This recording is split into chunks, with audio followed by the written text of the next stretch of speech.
శ్రీ హనుమాన్ శోభాయాత్ర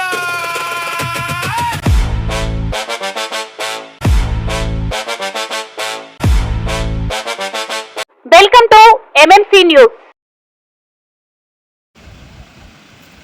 ఏంటంటే ఇదంతా కూడా వాళ్ళు మేము స్వాధీనం చేసేసుకున్నాం, మాకు అయిపోయింది అనేది కూడా బయట ప్రచారం చేస్తున్నారు. దీన్ని ఆక్యుపై చేయాలనుకున్నటువంటి వాళ్ళు. దీంట్లో సార్ ఇది చూడండి, ఈ మ్యాప్ 2000 సంవత్సరంలో గవర్నమెంట్ వేసింది. విశ్వోదయ స్థలం ప్లస్ ఈ ఉన్నటువంటి సమితి స్థలం ఇదంతా కలిపి ఒకే స్కెచ్ చేశారు. దానికి ముందు 97 వేశారు. హౌసింగ్ లేదంటే కానీ వాస్తవంగా నేను తీసుకోవాలా ఏం రాదా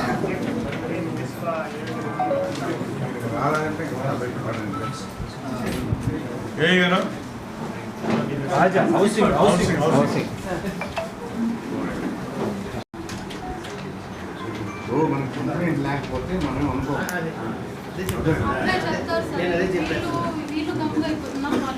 మన సాయంత్రం నేనే మళ్ళీ ఈరోజు మండే ఈరోజు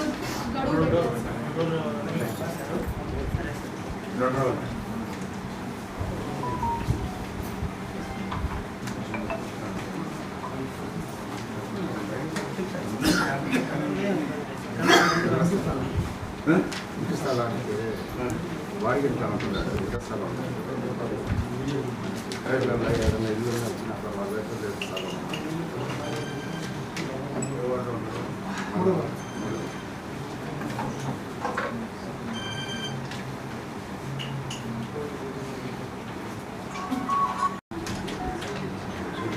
మనకి లేకపోతే మనం అనుకోవాలి. వీళ్ళు గమ్ముగా అయిపోతున్నాం. వాళ్ళు ఏం మన సాయంత్రం నేనే మళ్ళీ ఈరోజు మండే ఈరోజు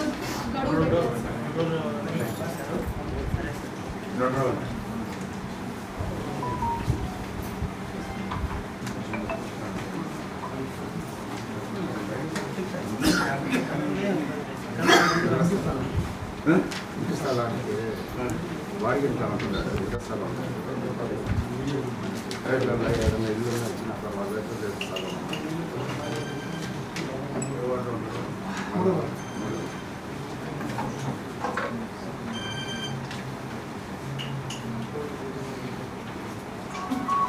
లో 5 సంవత్సరాలు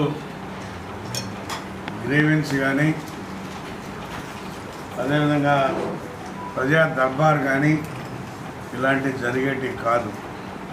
ఈరోజు ముఖ్యమంత్రి చంద్రబాబు నాయుడు ఒకటే ఆయన కోరుకునేది, ప్రజలకి అందుబాటులో ఉండాలి, ప్రజల సమస్యలు వెంటనే తీర్చాలి. గ్రీవెన్స్లో కానీ ప్రజా దర్బార్లో కానీ ఏవైతే అర్జీలు వస్తాయో అవన్నీ కూడా ఒకే రోజులో పరిష్కారం చేయాలనే కాన్సెప్ట్తో ఈరోజు పనిచేస్తున్నాడు. ఎందుకంటే ఈరోజు సోమవారం ఇచ్చారు, మంగళవారం సాయంత్రానికంతా కూడా పరిష్కారం అయిపోవాలి. అదేవిధంగా అధికారులు కూడా పనిచేయాలని చెప్పనేసి కూడా కోరుకుంటా ఉన్నాం.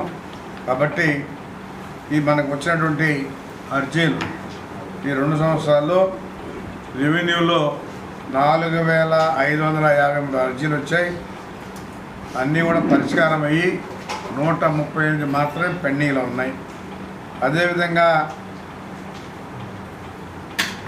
సర్వే, సెటిల్మెంటు, భూ రికార్డులు అవి కూడా 1327 వచ్చినాయి. అవి కూడా 5 పెండింగ్లో ఉన్నాయి. పోలీస్ శాఖ నుంచి కూడా 785 అర్జీలు వచ్చాయి. అందులో పెండింగ్ 2 ఉన్నాయి. పంచాయతీరాజ్లో కూడా 656 అర్జీలు వచ్చినాయి. దానిలో 2 పెండింగ్ ఉన్నాయి. మున్సిపాలిటీల గురించి 367 వస్తే 0. గ్రామీణ పేదరిక నిర్మూలన సంస్థల గురించి 14 వచ్చాయి. అందులో 4 పెండింగ్ ఉన్నాయి. పంచాయతీరాజ్ 200 వచ్చాయి. 200 కూడా పరిష్కారం అయిపోయినాయి. అదేవిధంగా పౌర సరఫరాల తరపున 146 వచ్చాయి. అందులో 1 పెండింగ్ ఉంది. అదేవిధంగా జనవరి శాఖ నుంచి 119 అర్జీలు వచ్చినాయి. 139 వచ్చాయి. 1 పెండింగ్లో ఉంది. అదేవిధంగా ఏపీ SC/DCL నుంచి 131 వచ్చినాయి. అది కూడా 0.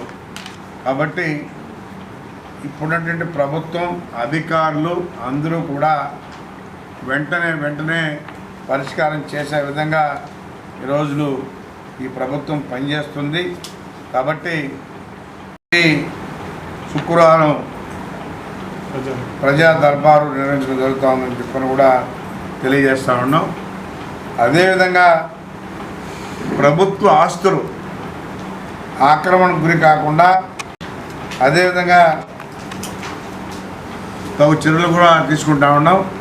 అధికారులు కూడా ఎక్కడైతే ప్రభుత్వ స్థలాలు ఉన్నాయో, ఎక్కడైతే ఈ భూ ఆక్రమణ జరుగుతూ ఉన్నాయో అవన్నీ కూడా క్లియర్ చేయాలి.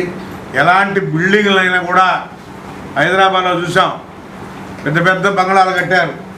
బంగ్లాలన్నీ కూడా పర్మిషన్ లేనివి నేల కూలిపోతూ ఉన్నాయి.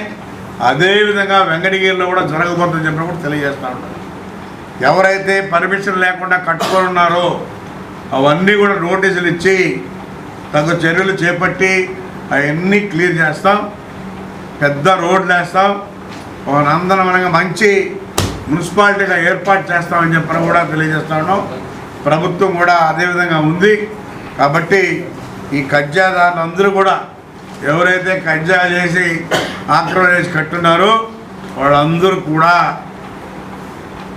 మరి వదులుకోవాల్సిందే. కోర్టులు కూడా వీళ్ళకి సహకరించు. ఆక్రమణలకు ఎలాంటి డైరెక్షన్ ఇవ్వవు. పర్మిషన్ ఉంటేనే కట్టుకోవాలా. కాబట్టి ల్యాండ్ని ఆక్రమించి బిల్డింగ్లు కట్టుంటే మాత్రం ఖచ్చితంగా యాక్షన్ తీసుకుంటామని చెప్పని కూడా తెలియజేస్తా ఉన్నాం.